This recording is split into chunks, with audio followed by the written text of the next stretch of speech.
Welcome, curious minds, to another deep dive. Today, we're embarking on an intellectual adventure into the mind of one of Western history's most towering and influential figures, Plato. Absolutely, Plato. His ideas, his famous dialogues like the Republic, his profound impact on philosophy, politics, even art. While they're so widely acknowledged, it's almost impossible to study Western thought without encountering him. You really can't avoid him. But have you ever truly stopped to wonder, beyond what he thought, where those groundbreaking ideas actually came from? What experiences, what other thinkers, what personal revelations sculpted the unique philosophy that would echo through millennia? Yeah, shaping everything from political systems to our very understanding of reality itself. Exactly. So today, our mission is to unpack precisely that, to trace the diverse, often surprising sources from ancient philosophical currents to the raw, tumultuous politics of his time that forged Plato's singular and enduring thought. Okay, let's unpack this. Indeed. It's a common adage in philosophy that all of Western thought is, in a sense, a series of footnotes to Plato and, well, his student Aristotle. Right. You hear that all the time. Their combined impact on ancient, medieval, and even modern philosophical and political discourse is simply immeasurable. But as you touched upon, merely knowing what Plato thought, or reciting key tenets of his philosophy, isn't really enough to truly grasp his significance. Hmm. To genuinely understand the depth, the nuances, and the revolutionary implications of his philosophy, we must delve into why he thought it.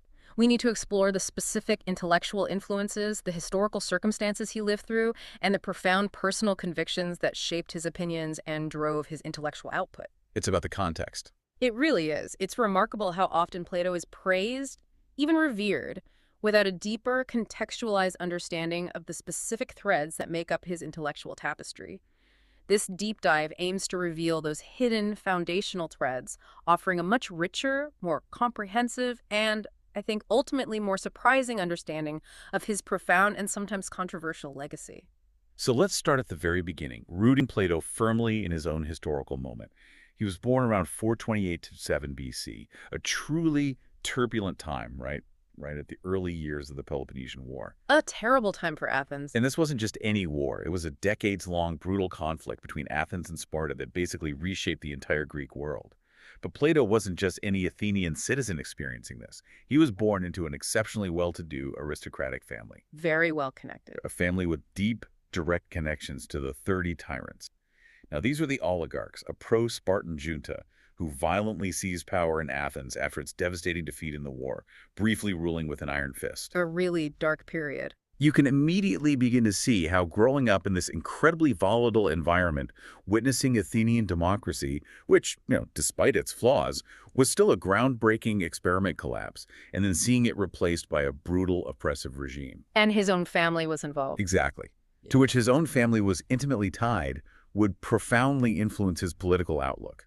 His social standing and family connections didn't just give him a ringside seat to power. They likely played a significant, perhaps even formative role in his developing disdain for democracy and his search for a more stable, albeit, authoritarian form of governance. Absolutely. He saw its perceived failures, its susceptibility to mob rule, and its eventual downfall firsthand.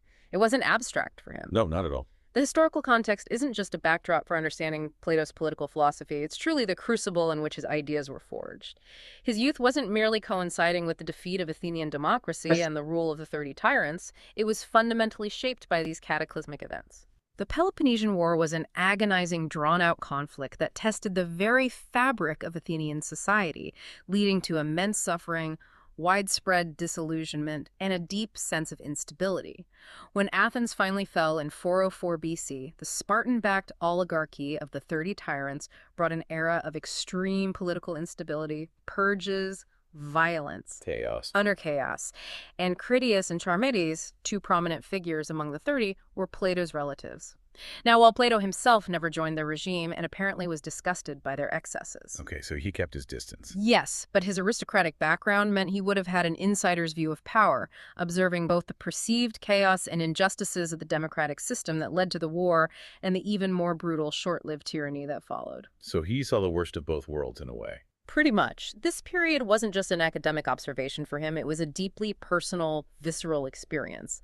It laid the groundwork for his lifelong search for a more stable, just, and rational form of governance, one that transcended the perceived failures of both democracy and tyranny that he had witnessed right there in Athens. And then towering over all these early experiences was the monumental figure of Socrates. Plato wasn't just an admirer.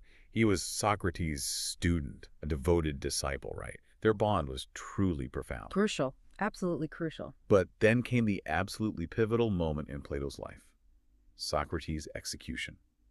And this wasn't just any execution. It was carried out by the restored Athenian democracy after the 30 tyrants were overthrown. Which is ironic, isn't it? Hugely ironic. Yeah. This event, born out of what our source calls profound affection and respect for Socrates, became a monumental turning point for Plato, crystallizing his disillusionment with Athenian politics.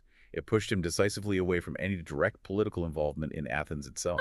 He'd thought about it, apparently. He had initially contemplated a political career, but seeing the very system he hoped to serve condemn his beloved teacher, a man he saw as the wisest and most virtuous, well, it shattered those ambitions. Understandably. Instead, he channeled that immense energy, that grief, that profound sense of injustice into an intellectual project, seeking to create an adumbration of his ideal commonwealth.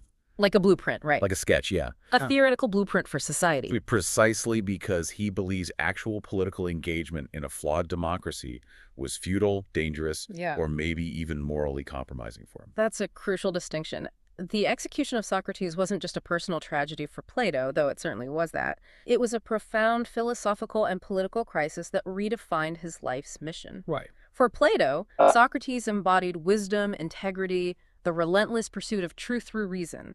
Yet the very democratic system that claimed to uphold justice and freedom of speech condemned him to death on charges of impiety and corrupting the youth. Charges that seem pretty flimsy looking back. Absolutely. This experience solidified Plato's conviction that an ideal state could not be built on the shifting sands of popular opinion, the whims of the many, or the rhetoric of demagogues. He saw democracy as inherently unstable and prone to injustice when it lacked true wisdom at its helm. So he needed a different foundation. Exactly. So he redirected his formidable intellect towards constructing a theoretical model, an adumbration, as the source puts it, like sketching the shadow or outlines of a perfect building, a conceptual blueprint of what a truly just and well-governed society should look like.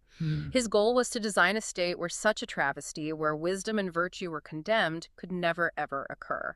This conceptual shift from direct political action to theoretical political philosophy is absolutely central to understanding the motivations behind his most famous work, The Republic. Now, here's where it gets really interesting and perhaps a bit controversial. Challenging our usual understanding of Plato, our source drops a bombshell.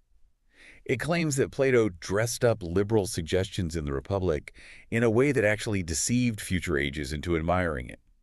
It suggests that many people praise the Republic without truly understanding its underlying intentions, or perhaps its truly authoritarian nature. Wow, that's a strong claim. Deceived. Yeah. And then there's this incredibly strong, almost provocative statement from the source. My object is the opposite. I wish to understand him, but to treat him with as little reverence as if he were a contemporary English or American advocate of totalitarianism. Oof, okay. Pulling no punches there. Right. That's quite a challenge to the traditional, almost reverential view of Plato, suggesting the Republic might be a more fundamentally authoritarian text than we usually think. This implies a subtle but crucial influence of Sparta, the very rival of Athens, on Plato's political ideals. So if we follow this line of thought, what specific qualities of Sparta might have appealed to him? The rigid discipline, the military structure, the emphasis on collective over individual, which was. Well, what's fascinating here is how deeply Plato's personal experiences and political disappointments channeled his vision for an ideal state. It seems he was driven to seek stability and order above all else, maybe even at the cost of what we might today consider individual liberty. Given what he saw in Athens. Exactly. He witnessed the chaos and perceived failures of Athenian democracy, and then the brutal, albeit short-lived, tyranny of his relatives. In this context, Sparta, Athens' long-standing adversary, offered a stark, powerful contrast. Totally different system. Completely. Yeah. While culturally very different from intellectual, artistic Athens, Sparta was renowned for its almost unwavering social structure, its rigid discipline, its unwavering emphasis on communal life, and its formidable military prowess. It was a society built on stability, order, and a clear, unyielding hierarchy, where individual desires were pretty much completely subordinated to the needs of the state. Stability sounds appealing after chaos. For someone deeply disillusioned by the volatile nature of Athenian democracy, elements of Spartan society, its structure, its discipline, its perceived efficiency in maintaining social order, even its eugenics-like practices and militaristic education might have seemed like a compelling alternative, or at least a powerful inspiration for features within his own ideal state. Like what features specifically? Well, think about it. In Sparta, children, especially boys, were taken from their homes at a young age for the agoj, right? A rigorous state-controlled education system focused on physical training, military discipline, and loyalty to the state. Right, the harsh training. They lived communally, ate together in syssitia, communal messes, and were discouraged from accumulating private wealth. Their lives were entirely dedicated to the state. Now consider the Republic's guardians, Plato's ruling class. Okay. They undergo decades of rigorous state-controlled education, they live communally, they own no private property, and they serve the state completely, subordinating their individual desires for the collective good. The parallels are, well, they're striking. They really are, when you put it like that. So the source's assertion is that these liberal suggestions might be things like the idea of philosopher kings ruling for the good of all, or maybe the concept of communal property, which on the surface might sound egalitarian, right? Yeah, it sounds good on paper. But beneath that, the mechanism for achieving it involves a degree of state control over individual lives that we would today readily identify as authoritarian, perhaps even totalitarian in its scope and detail. Plato, in this view, wasn't just dreaming up a utopia. He was designing a highly controlled system aimed at preventing the chaos he abhorred, drawing elements from what he saw successful in other models, even seemingly contradictory ones like Sparta. This perspective suggests Plato was less concerned with modern notions of individual liberty and more with creating a stable, harmonious, and truly just state, even if it required significant control and a predefined social order. Okay, so beyond the biographical and political influences, which are clearly huge, Plato was also, of course, a philosopher deeply steeped in the intellectual currents of his time. He didn't invent philosophy in a vacuum. He was building on the giants who came before him. Absolutely. Standing on the shoulders of giants, as they say. Our source points to a broad spectrum of fundamental influences on his thinking: Pythagoras, Parmenides, Heraclitus, and of course Socrates, whom we just discussed, but whose philosophical method also had a profound impact. Right. And if we connect this to the bigger picture, these weren't just disparate ideas floating around that Plato randomly picked up. He was an incredibly discerning and synthesizing mind. He absorbed these diverse intellectual traditions, reacting to them, integrating them, and ultimately weaving them into a coherent, comprehensive philosophical system that sought to address fundamental questions about the nature of reality, the possibility of knowledge, and the principles of ethics and good governance. So he was pulling threads from everywhere. Pretty much. This blending of different traditions, often resolving their apparent contradictions, is a hallmark of his genius and the reason his work is so enduring. So let's start with Pythagoras. He's a figure whose influence on Plato is often overlooked outside of, specialized academic circles. Our source highlights Orphic elements that Plato derived from Pythagoras. What does that mean exactly? What profound, perhaps even mystical ideas did Pythagoras contribute to Plato's philosophical framework? Yeah, the Pythagorean influence on Plato is indeed profound and multifaceted, extending far beyond just mathematics, which is what people usually associate with him. The Orphic elements refer to a mystical and religious aspect, rooted in the Orphic mysteries, which the Pythagoreans embrace. Okay, like secret religious rites. Sort of. This included a strong belief in the immortality of the soul, the concept of transmigration or reincarnation, the idea that souls are reborn into different bodies. Right, I've heard of that. And the notion of the otherworldliness of the mundane, sensible world. For the Orphics and Pythagoreans, the physical world was, in a sense, a distraction, maybe even a temporary prison for the soul. True reality, purification, and ultimate knowledge lay beyond it. Sounds a bit detached. It kind of is. This imbued philosophy with a certain priestly tone, A sense of a spiritual quest for purification and understanding that went beyond mere intellectual curiosity. And this resonates deeply with Plato's famous simile of the cave from the Republic, doesn't it? Ah, okay.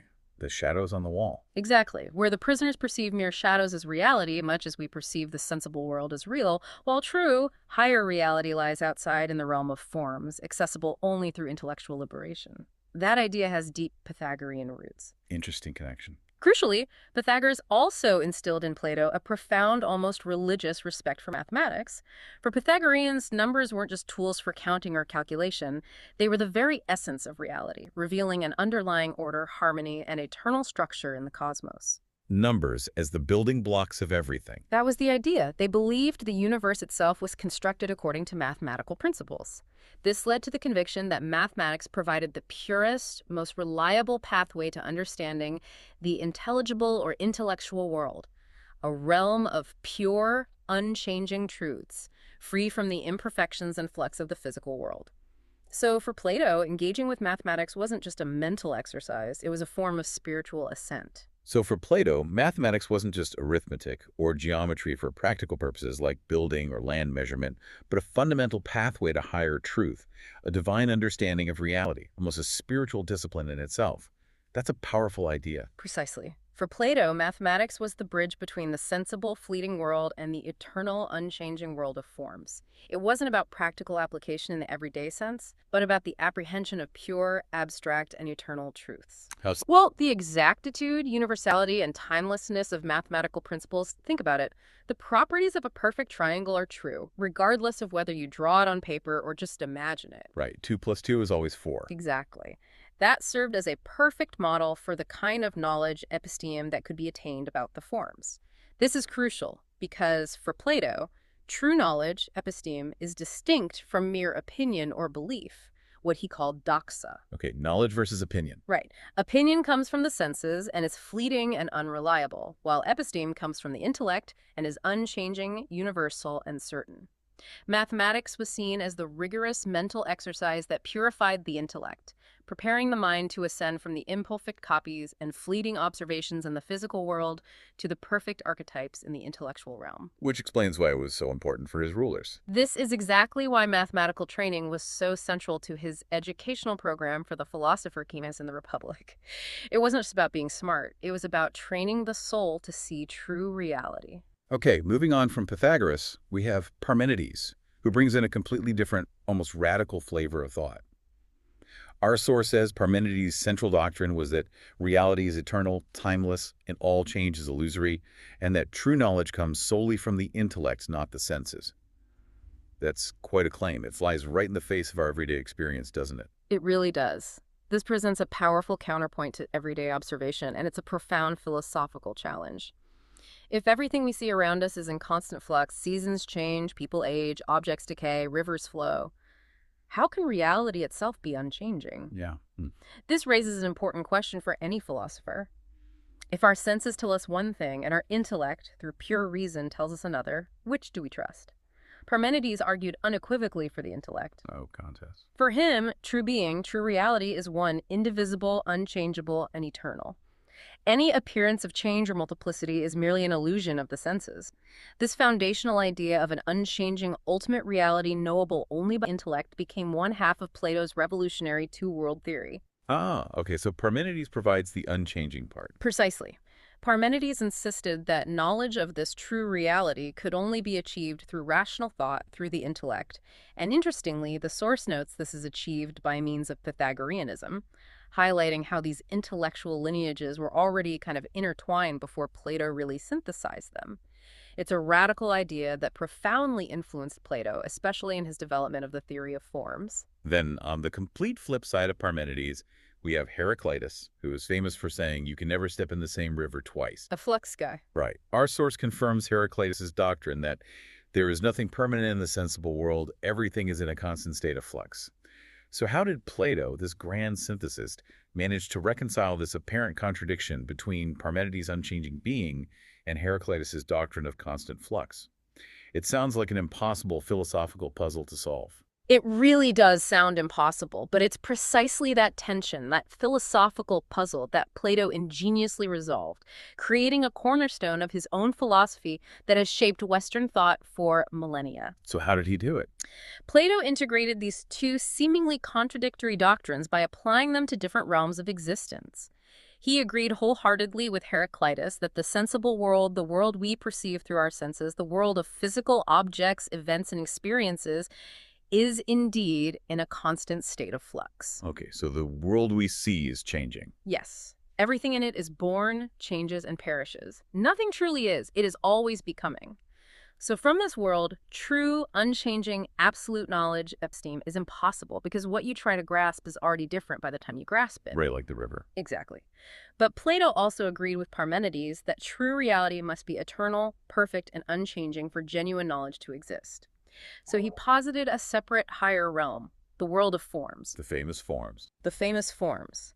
These forms are eternal, perfect, unchanging archetypes, like the form of beauty, the form of justice, or the form of a circle existing independently of the sensible world.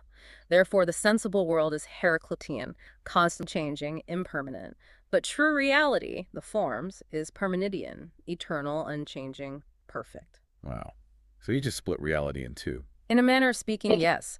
This combined view solidified Plato's belief that genuine knowledge, absolute truth, cannot come from the unreliable, ever-changing input of the senses, but only from the intellect apprehending these unchanging forms. It's a brilliant, if complex, solution to a profound problem that had stumped philosophers before him. That makes you truly question everything, doesn't it? If our senses are constantly perceiving an illusion of change, or at least an impermanent, flawed reality, how can we ever trust what we see or hear in our daily lives? It really does make you question the very foundation how we experience the world and pushes us to look beyond it. Exactly. For Plato, the senses are inherently deceptive, or at least insufficient, because they only grasp the fleeting, imperfect copies or reflections of true reality. Think back to the allegory of the cave. Right, the shadows again.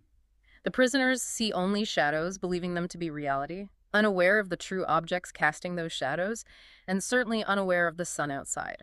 True understanding, true knowledge episteme comes from escaping that cave, from engaging with what is truly real and unchanging through rational thought and intellectual discipline. This is a radical epistemological shift that demands we look beyond immediate sensory experience and cultivate a rigorous intellectual and philosophical journey. And finally, we return to the profound impact of Socrates. We already discussed how his execution was a pivotal political moment for Plato. But philosophically, our source mentions Socrates' preoccupation with ethical problems and the concept of teleological explanations. Could you elaborate on how Socrates shaped Plato's ethical framework and how that philosophical method became a blueprint for Plato's own writing? Sure. Socrates was fundamentally concerned with how one ought to live, what constitutes a good life, and the nature of virtue. He famously engaged people in Athens in relentless questioning, right? The Socratic method, or elenchus. Asking annoying questions until people got confused. Well, yeah, basically. Aimed at exposing contradictions in their beliefs and revealing their ignorance. His goal wasn't really to impart knowledge directly, but to help individuals realize they didn't know what they thought they knew, leading them to a state of aporia, perplexity, which he saw as the first step towards true wisdom. Okay, so breaking down false certainty. Precisely. This preoccupation with ethical problems, what is justice, what is courage, what is piety, was inherited by Plato, who then expanded it into a comprehensive metaphysical system. The teleological explanations refer to understanding things not just by their mechanical operation or their causes, but by their ultimate purpose or end goal.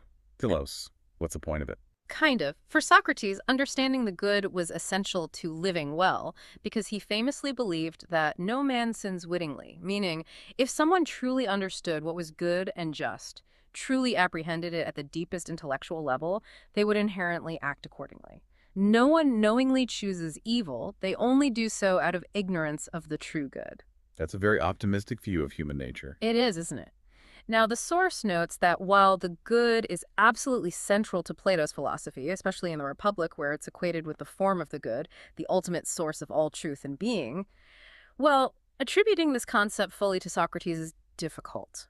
So Plato took it further. It seems likely. Socrates probably provided the ethical foundation, the intense focus on virtue, the idea that knowledge of the good leads to right action, and the method of relentless inquiry, which Plato then expanded into a grander, more metaphysical framework, tying it to theory of forms and the ultimate reality, with the form of the good sitting right at the top. And the dialogues themselves. Right. And importantly, Plato chose to immortalize Socrates' method by writing dialogues where Socrates is the central character, perpetually questioning, challenging, and leading others towards philosophical truth. That very literary form is a direct inheritance from Socrates. It's how Plato keeps the Socratic spirit alive. So we've seen these incredibly diverse threads. The mystical otherworldliness and mathematical rigor from Pythagoras, the unchanging truth of being from Parmenides, the constant flux of the sensible world from Heraclitus, and the intense ethical inquiry and dialectical method from Socrates.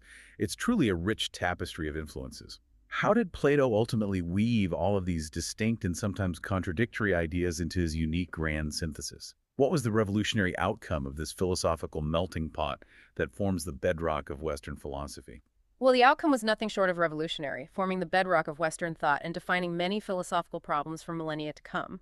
Plato brilliantly synthesized these seemingly disparate ideas into a coherent, majestic philosophical system. So what are the key pieces? Okay, the most striking result is his two-world theory. He ingeniously combined Parmenides' unchanging being with Heraclitus' constant becoming. He resolved their apparent contradiction by assigning each to a different realm. The result is an unchanging, eternal world of perfect forms, knowable only by pure intellect, the Parmenidean realm, and a changing, impermanent, sensible world, the physical world we inhabit, perceived by the unreliable senses, the Heraclitean realm. The split we talked about. Exactly. This neatly explains why our senses seem to perceive constant change, while our reason seeks eternal, universal truths. It's a profound dualism that runs through much of Western philosophy. Then there's the pursuit of the good. Building directly on Socrates' ethical preoccupation and the idea that knowledge leads to right action, Plato elevated the good to the supreme form, The ultimate goal. the ultimate object of all knowledge and the source of all reality. But this pursuit wasn't abstract in a vague sense. It was informed by the mathematical and intellectual rigor he derived from Pythagoras. For Plato, understanding the good was like understanding a complex mathematical truth. It required pure intellect, a trained mind, not sensory experience or opinion. The form of the good illuminates all other forms, just as the sun illuminates sensible objects. Okay. Finally, the concept of knowledge as reminiscence or anamnesis is a direct inheritance from the Orphic Pythagorean belief in the immortality and transmigration of the soul. Remembering things from a past life. Sort of. If the soul is immortal and has existed before inhabiting the body, perhaps in the presence of the forms themselves, then knowledge isn't about acquiring new information through the senses. Instead, the forms it encountered in a previous existence. This explains why we seem to grasp universal concepts, like mathematical truths or moral ideals, that aren't perfectly present or derivable from the imperfect, fleeting, sensible world. We don't learn them from scratch, we recollect them. So Plato's philosophy is this magnificent, intricate tapestry woven from these profound threads, creating a unique and enduring vision of reality, knowledge, and ethics that continues to challenge and inspire us today. Now let's connect all of this profound philosophy, this two-world theory, the form of the good, knowledge as reminiscence, back to Plato's political views, particularly his vision for the ideal state. Our source explicitly states that for Plato, the belief in goodness and reality being timeless directly impacts his political thought. Right, it's all connected. The best state isn't just a practical construct for managing people. It's one that copies the heavenly model, aspiring to reflect the unchanging forms. This ideal state then aims for minimum change and a maximum of static perfection. And critically, its rulers must be those who best understand the eternal good. The philosopher kings. So the goal isn't just a functional, orderly society, but one that actively tries to embody a perfect, unchanging ideal, like a tangible reflection of the forms themselves here on Earth. That's a vastly different political goal than what many modern societies aim for, isn't it? That's precisely it, and it's a crucial point of divergence from modern political thought. For Plato, the ideal state is not merely a pragmatic arrangement for mutual benefit, nor is it a system designed for constant progress or adaptation to changing circumstances. Which we value now. Exactly. For him, moral and metaphysical endeavor. Just as there is an eternal, perfect form of justice or beauty or the good in the intelligible realm, The ideal state should strive to be the closest possible earthly manifestation of these perfect forms. The aim is not progress in the sense of constant evolution, which he actually viewed as a kind of descent into chaos. Change is bad. Or at least uncontrolled change is.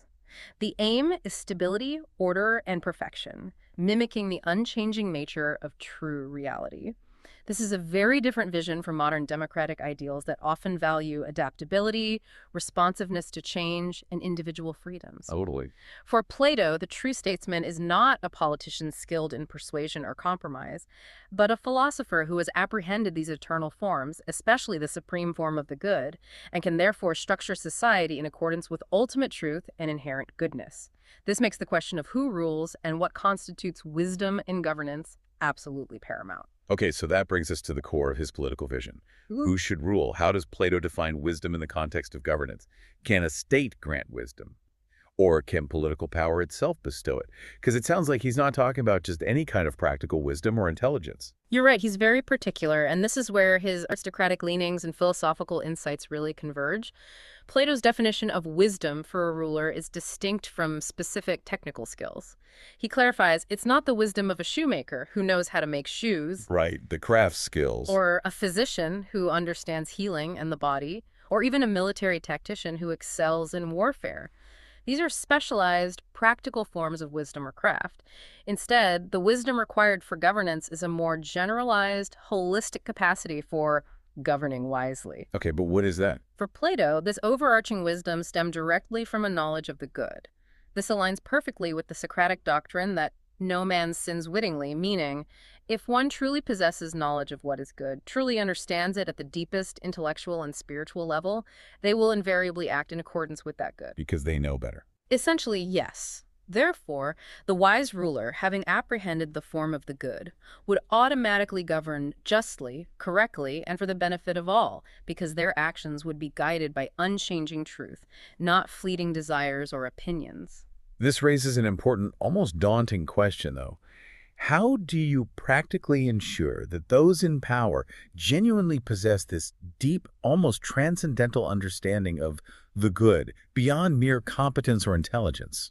It sounds like an incredibly abstract and perhaps unattainable qualification for leadership in the real world. And that's the perennial challenge, isn't it? It's one that Plato spent his life trying to answer. He believed it could only be achieved through a highly selective and rigorous training, primarily intellectual and philosophical. Which brings us back to education. Exactly. This brings us directly to his educational system, as outlined in the Republic. And that system places a huge, almost exclusive emphasis on mathematics, doesn't it? Our source says that much education is needed to make a good ruler on Plato's principles. And it even recounts a fascinating anecdote about Plato trying to teach geometry to Dionysius, the tyrant of Syracuse. Oh, yes, Dionysius the Younger. As if geometry was essential for him to become a good king. So if you weren't a mathematician, if you couldn't grasp these abstract, perfect truths through numbers, you couldn't truly be wise enough to rule. This is quite a high bar for any aspiring leader. It is an incredibly high bar, and it highlights the Pythagorean principle underpinning his entire view: no true wisdom without mathematics. For Plato, as we discussed earlier, mathematics was far more than just calculation. It was the gateway to the intelligible world, the training ground for the intellect to grasp abstract, eternal truths that transcend the sensible world. The path to the forms. Right. If the ideal ruler must understand the eternal form of the good, and mathematics is the purest, most rigorous path to such understanding, then mathematical training becomes an indispensable prerequisite, a kind of spiritual and intellectual purification. The anecdote about Dionysius is quite telling. Legend has it Plato was invited to Syracuse by the tyrant Dionysius the Younger, who was interested in philosophy. Okay. Plato attempted to teach him geometry, convinced that this abstract discipline was the only way to purify his mind and make him truly wise enough to rule. Imagine Plato, this revered philosopher, earnestly trying to explain abstract mathematical principles to a powerful, possibly impatient ruler. Probably didn't go over well. History suggests not, but he was convinced it was the sole path to good governance.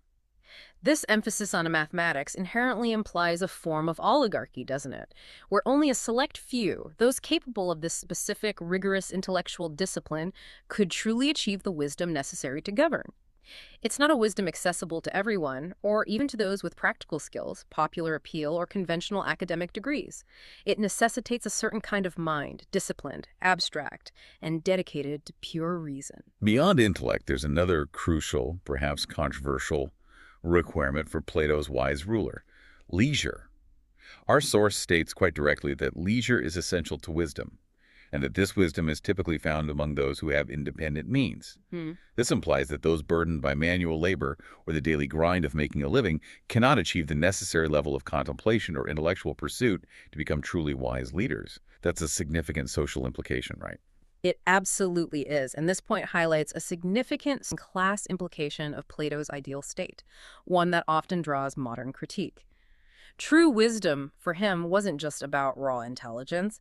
It required a life entirely dedicated to study, reflection, and rigorous intellectual discourse. You need time to think. Lots of time. Such a life, in his view, necessitates freedom from the economic pressures of survival. Those who are constantly working to provide for their basic needs, toiling in fields or crafts, simply do not have the time, the mental space, or the energy for this sustained contemplation, the rigorous mathematical and philosophical training, or the dialectical discussions required to ascend to the apprehension of the forms. So wisdom is for the wealthy, or at least the leisured.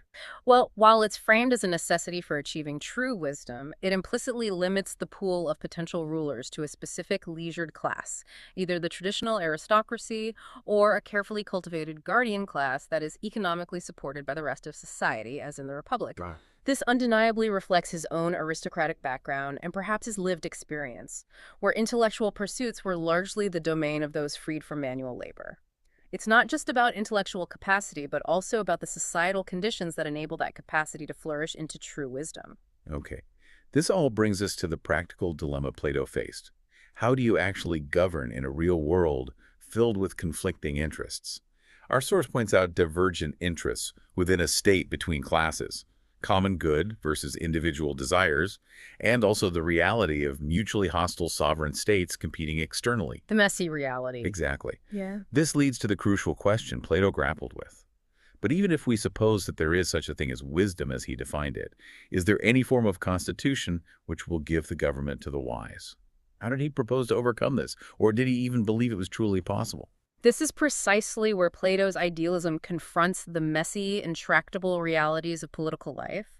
And he was deeply skeptical of all existing forms of governance, he observed.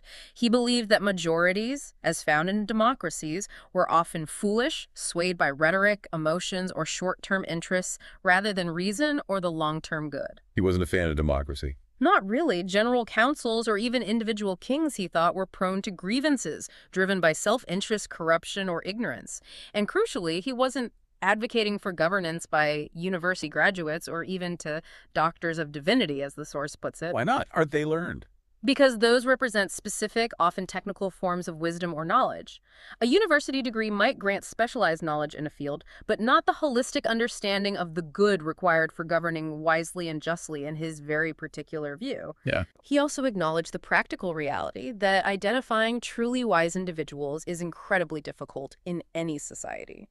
He uses that rhetorical question, "No man, having been born poor, have made great fortunes," to illustrate that wealth or social standing don't necessarily correlate with wisdom, nor does mere success in the world. It's nearly impossible to reliably identify or select citizens who possess his very specific abstract criteria for wisdom.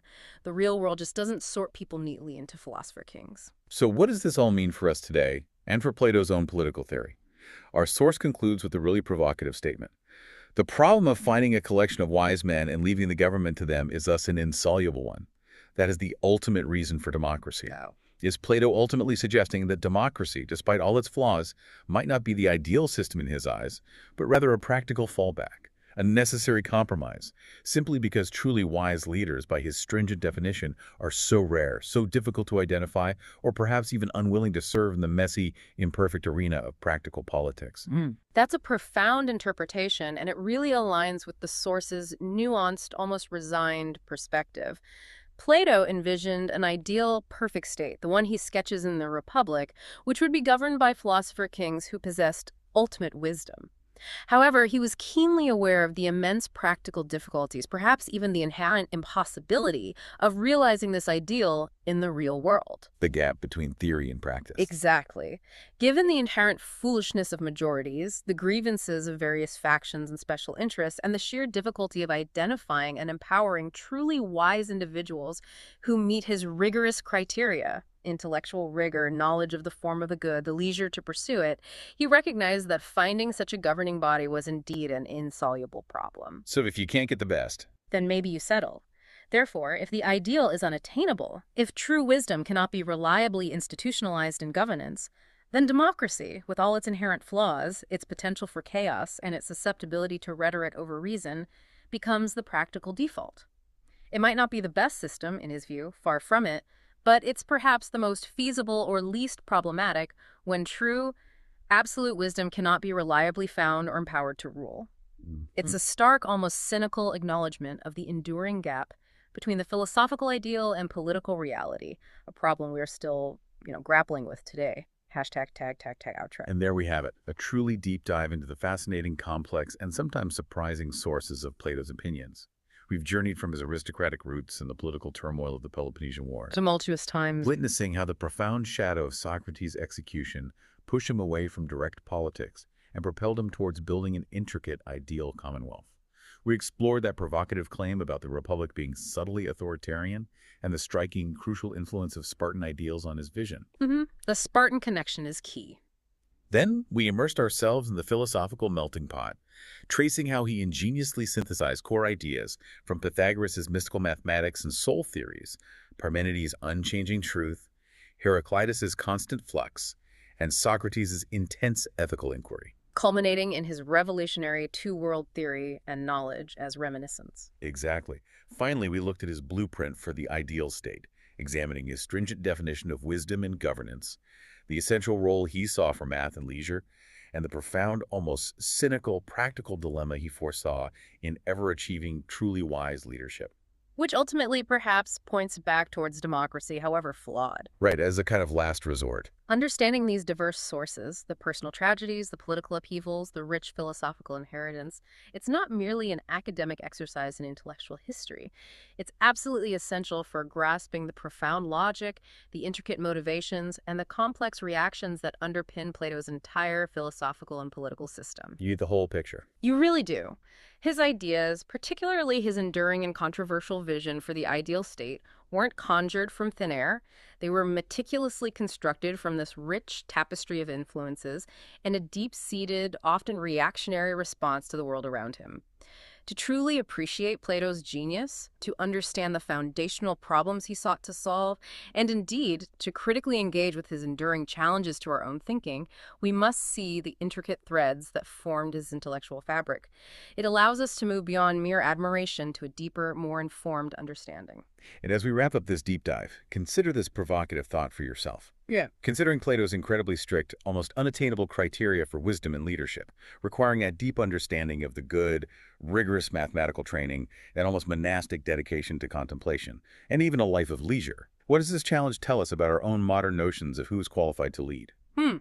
Good question. What qualities do we truly value in those who govern us today? Are we still, in some fundamental ways, grappling with Plato's unanswered questions about how to find and empower the truly wise? Or have we perhaps, as a society, pragmatically settled for something far more attainable, yet potentially, in his view, far less ideal? It's definitely a question worth pondering as we navigate the complexities of governance in our own time.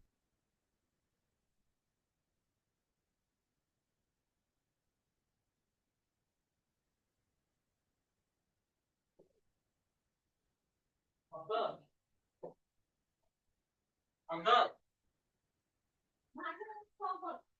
Aunty पानी holding ना पानी सकते का aunty पानी holding ना है